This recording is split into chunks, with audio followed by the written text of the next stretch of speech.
चीन अहिलेको समयमा यस्तो देश हो जो विश्वका अन्य कुनै राष्ट्रभन्दा इन्जिनियरिङ र प्रविधिको क्षेत्रमा सधैँ एक कदम अगाडि छ। चीनले पछिल्ला 2 दशकमा निर्माण गरेका ठूला परियोजनाहरू केवल देशभित्रको विकासका लागि होइन, विश्वलाई आफ्नो क्षमताको प्रदर्शन गर्नका लागि हुन्।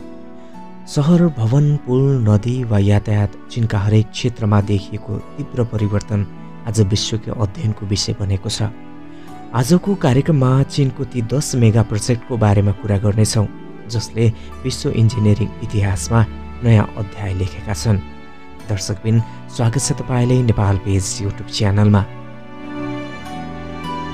बेइजिङ दाक्सिङ अन्तर्राष्ट्रिय विमानस्थल सन् 2019 मा सञ्चालनमा आएको बेइजिङ दाक्सिङ अन्तर्राष्ट्रिय विमानस्थल चीनको राजधानी बेइजिङको दक्षिण भागमा अवस्थित छ।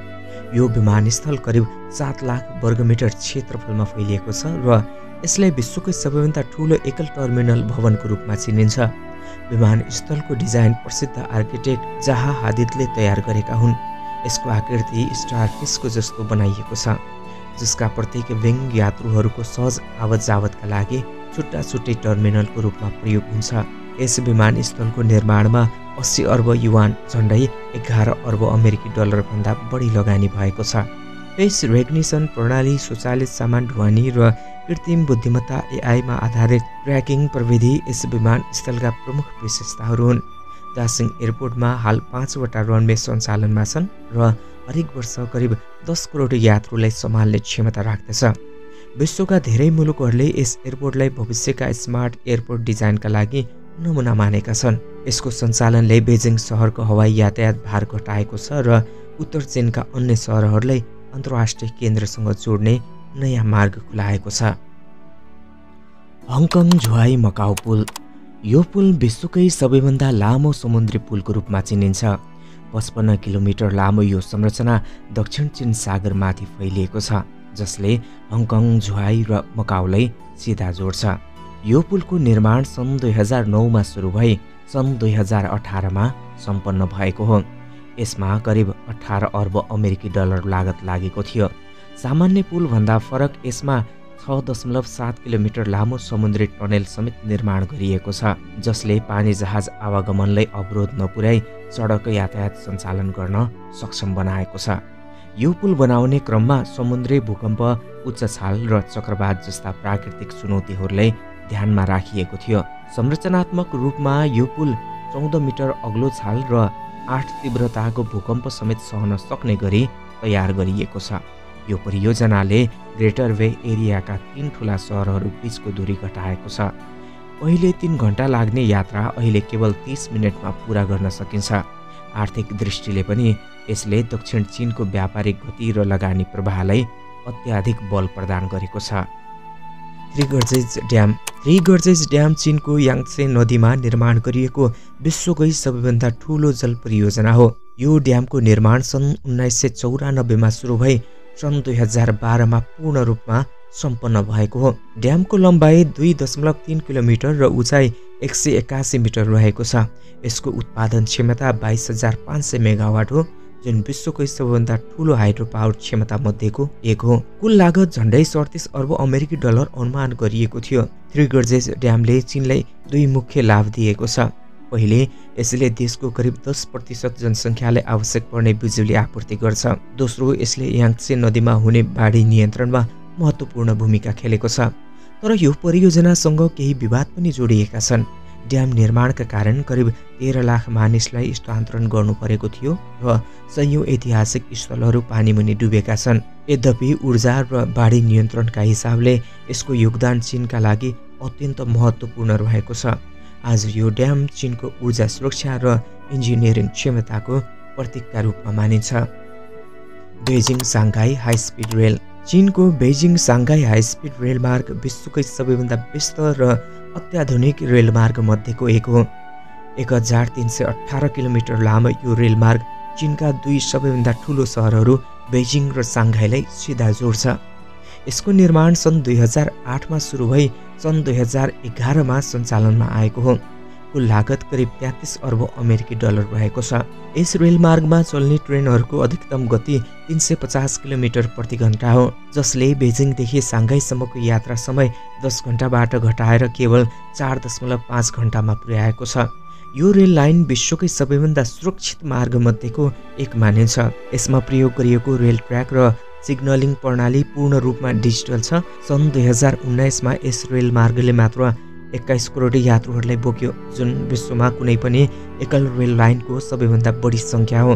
चीनले यस परियोजनाबाट प्राप्त अनुभवलाई अन्य 30 भन्दा बढी हाई स्पिड रेल मार्गहरूको विकासमा प्रयोग गरेको छ। आज चीनसँग विश्वकै सबैभन्दा ठूलो हाई स्पिड रेल नेटवर्क छ, करिब 40,000 किलोमिटर भन्दा बढी। South north water transfer project. चीनको उत्तर भाग सधैँ पानीको अभावबाट ग्रस्त रहँदै आएको छ, जबकि दक्षिण भागमा नदीहरूमा बाढी आउने समस्या हुन्छ। यस असन्तुलनलाई समाधान गर्न चीनले सुरु गरेको हो south north water transfer project. यो आयोजना विश्वकै सबैभन्दा ठूलो पानी स्थानान्तरण प्रणाली हो। यसले दक्षिणका मुख्य नदीहरूबाट पानी उत्तरका सहरहरू जस्तै बेजिङ, तियान्जिङ र हेवेईतर्फ पठाउँछ। परियोजना 3वटा मार्गमा विभाजित छ। पूर्वी, मध्य र पश्चिम तीनवटै मिलाएर करिब 2000 किलोमिटर लामो नहर र पाइपलाइन प्रणाली निर्माण गरिएको छ। कुल लागत 70 अर्ब अमेरिकी डलर भन्दा बढी रहेको अनुमान छ। सन् 2014 मा यसको मध्य मार्ग उद्घाटन गरिएको थियो, जसले अहिले बेजिङका बासिन्दाहरूलाई प्रतिदिन करिब 70 करोड लिटर स्वच्छ पानी आपूर्ति गर्दछ। यो परियोजनाले उत्तर चीनमा पानीको सङ्कट घटाएको र कृषि उत्पादनमा सुधार ल्याएको छ। पर्यावरणविदहरूले यस आयोजनाका केही दीर्घकालीन असरहरूको बारेमा चिन्ता व्यक्त पनि गरेका छन्। चीन सरकारका अनुसार यो योजना देशको दिगो विकासका लागि अपरिहार्य थियो। सेङ्जेन जोसाङ टनेल। चीनको पर्ल रिभर डेल्टामा बनेको यो विशाल परियोजना अहिले पूर्ण रूपमा सञ्चालनमा आएको छ। सन् 2024 को जुनदेखि यो टनेल ब्रिज प्रणाली ट्राफिकका लागि खुला गरिएको हो र अहिले लाखौं सवारी साधनले नियमित रूपमा प्रयोग गरिरहेका छन्। यो लिङ्कले सेन्जेन र जोसाङ शहरलाई जोड्छ, दुई शहर जुन पहिले सागरले छुट्याएको थियो। कुल लम्बाइ करिब 24 किलोमिटर छ, जसको 6.8 किलोमिटर भाग समुद्रमुनि रहेको अत्याधुनिक टनेल हो। यो निर्माण चीनको इन्जिनियरिङ इतिहासमा अर्को माइलस्टोन बन्यो, किनकि यसमा प्रयोग भएको super diameter tunnel boarding machine विश्वमै पहिलो हो, जसले समुद्रमुनि उच्च दबाव र जटिल भूभागमा पनि सुरक्षित रूपमा काम गर्न सक्छ। यो प्रविधि चीनकै वैज्ञानिक र इन्जिनियरहरूले विकास गरेका हुन्। यो टनेल सञ्चालनमा आएपछि सेन्जेन र जोसाङ बीचको यात्रा समय पहिले 2 घण्टा भन्दा बढीबाट घटेर 15 देखि 30 मिनेटमा सीमित भएको छ। यसले हङकङ, मकाओ, गोन्जाओ, सेन्जेन र जुहाई सहर बीचको आवागमनलाई सहज बनाउँदै ग्रेटर वे एरियालाई एकीकृत आर्थिक क्षेत्रमा रूपान्तरण गर्न सहयोग पुर्याएको छ। यो केवल एउटा यातायात परियोजना होइन, यो चीनको निर्माण क्षमता, प्रविधि र दृष्टिकोणको प्रमाण हो, जसले असम्भव जस्तो लाग्ने कुरा पनि सम्भव बनाएको छ। Shanghai tower. चीनको सबैभन्दा अग्लो र विश्वको दोस्रो अग्लो गगनचुम्बी भवन साङ्घाई टावर 632 मिटर उचाइ र 128 तल्ला भएको यो भवन चीनको आर्थिक शक्ति र प्रविधिको प्रतीक हो। यो टावरको निर्माण सन् 2008 मा सुरु भई 2015 मा सम्पन्न भएको थियो। यो भवनमा संसारकै सबैभन्दा छिटो चल्ने लिफ्ट प्रयोग गरिएको छ, जसको गति 20.5 मिटर प्रति सेकेन्ड रहेको छ। यसको डिजाइन वातावरण मैत्री र भूकम्प प्रतिरोधी छ, जसमा दोहोरो कर्व आकारको ग्लास प्यानल प्रयोग गरिएको छ। यसमा अफिस, होटल, अवलोकन डेक र सार्वजनिक क्षेत्रका लागि विशेष भागहरू रहेका छन्। साङ्घाई टावरले सहरलाई भविष्यको भर्टिकल सिटीका रूपमा परिवर्तन गरेको छ, जहाँ एउटै भवनभित्र काम, बसोबास र मनोरञ्जनका सबै सुविधा उपलब्ध रहेका छन्। यो भवनले चीनको आर्किटेक्चरलाई विश्व स्तरमा नयाँ परिभाषा दिएको छ। चीनको हाई स्पिड रेल नेटवर्क। चीनको हाई स्पिड रेल नेटवर्क अहिले विश्वकै सबैभन्दा ठूलो छ। आज चीनसँग 40,000 किलोमिटर भन्दा बढी हाई स्पिड रेल मार्ग रहेका छन्, जसको दूरी विश्वका अन्य सबै देशहरूको मिलाएर भन्दा पनि बढी हो।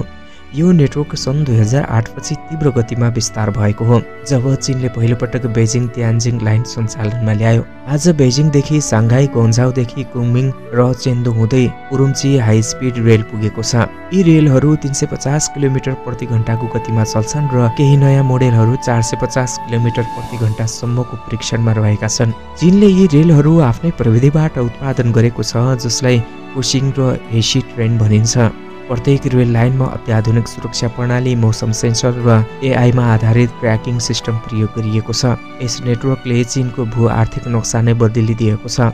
अब एक सहरबाट अर्को सहर पुग्न घण्टाभरको कुरा मात्र छ। व्यापार, पर्यटन र रोजगार सबै क्षेत्रमा यसको प्रभाव अद्भुत रहेको छ।